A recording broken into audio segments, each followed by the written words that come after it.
This is part one in a series of videos that talking about microservices being a path to living software. In this first part, we're going to be exploring the observations and challenges of traditional monolithic applications. Let's go ahead and get started. So the monolith. This is Stonehenge, and in the UK. And just an interesting bit of trivia here.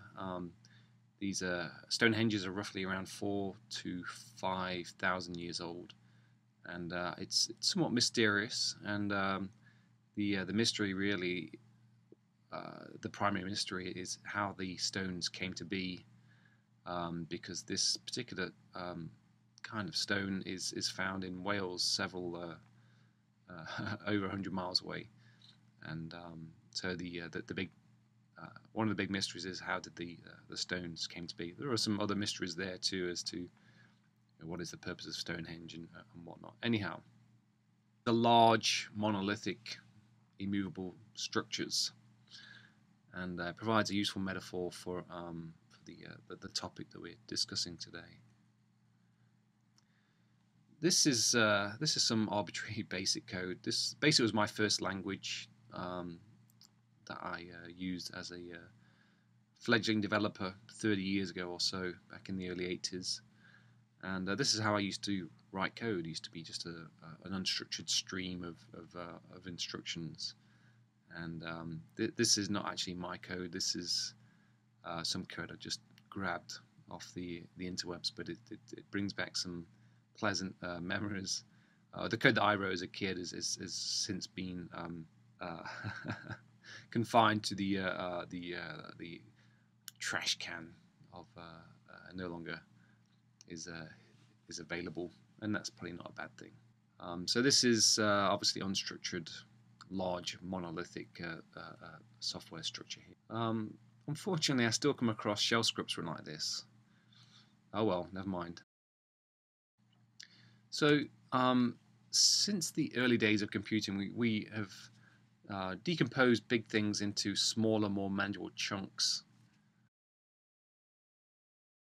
For example, we decompose our problems into subroutines, to classes, to packages, functions, these various programming constructs that help us with programming in the large.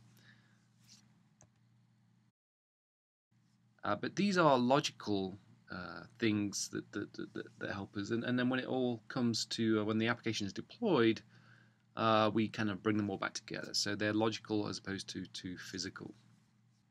Interestingly, subroutines were not really invented to help humans get their heads around problems. They were there to assist the hardware and make the hardware more efficient. So we deploy as a monolith. So yes, we break the problem down into these logical units, and yet when we deploy it at runtime, it's deployed as a monolith. And we'll talk about how this introduces some challenges. The classic monolith is the huge Java EE container. For example, what we're looking at here is actually a memory graph that shows garbage collection. So the gradual slope that you see towards the right of the graph is an increase in overall memory consumption. So obviously the garbage collector is working. Those are the valleys in the graph, if you will. But we're never really reclaiming as much as we are allocating. So this is actually a memory leak in the Java application. And so what we see here is a gradual collision course with disaster and pending out of memory exception. So this is a memory leak. The challenge with a monolithic application is where exactly is that memory leak? So I would argue that this memory leak could be anywhere, and in a large monolithic application that's doing many things, the leak could be anywhere. Now, of course, there are tools that are available where we can kind of monitor and measure the memory consumption and try and pinpoint, but In a monolithic application, the this can take some time, and obviously out in the field you've got an irate customer, or your website's down, and sometimes you don't have the luxury of time. So I would argue that monolithic applications introduce some significant supportability challenges.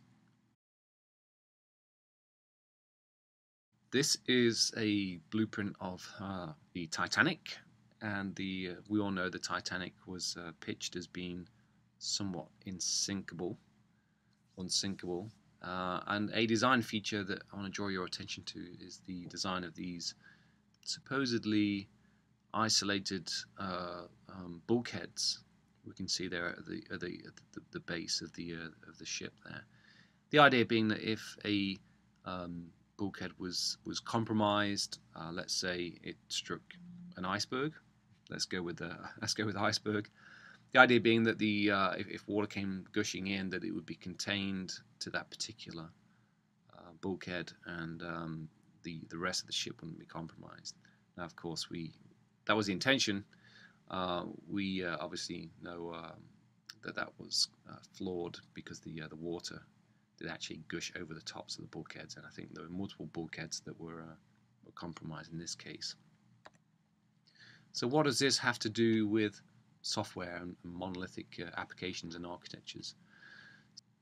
When you see out-of-memory exception, what fails when you see an out-of-memory exception? Do you see an isolated or catastrophic cascading failure? And the answer is that you will see a catastrophic cascading failure in that application, because when you're out of memory, you're out of memory, and even though you may have good partitioning within that application, you have a single JVM, and you're out of memory. You're out of memory. I mean, there's not much you can do about it. You will see catastrophic cascading failure, and you have to bounce the JVM. So this actually can introduce some reliability challenges. And the ship's going down. Okay, this is moving on.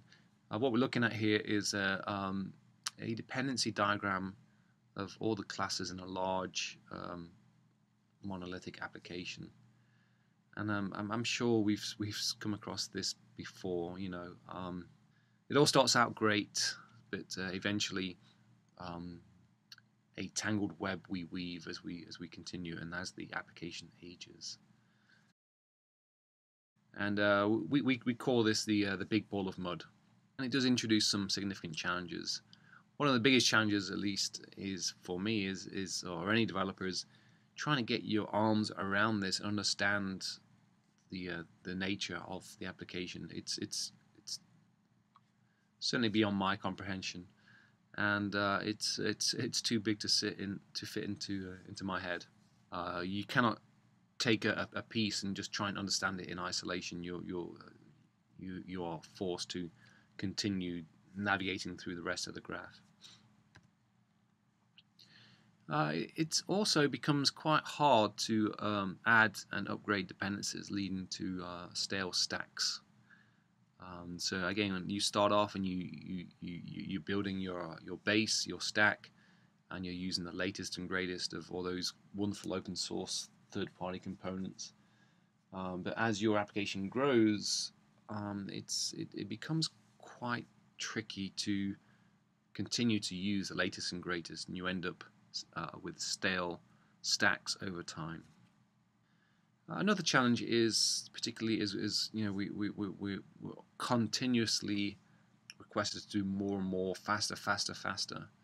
What I'm talking about is the era of continuous delivery. This can be really quite challenging with a monolithic application. For example, when this class changes here, highlighted by the red arrow, you have to ask what functional areas need to be regression tested when this class changes.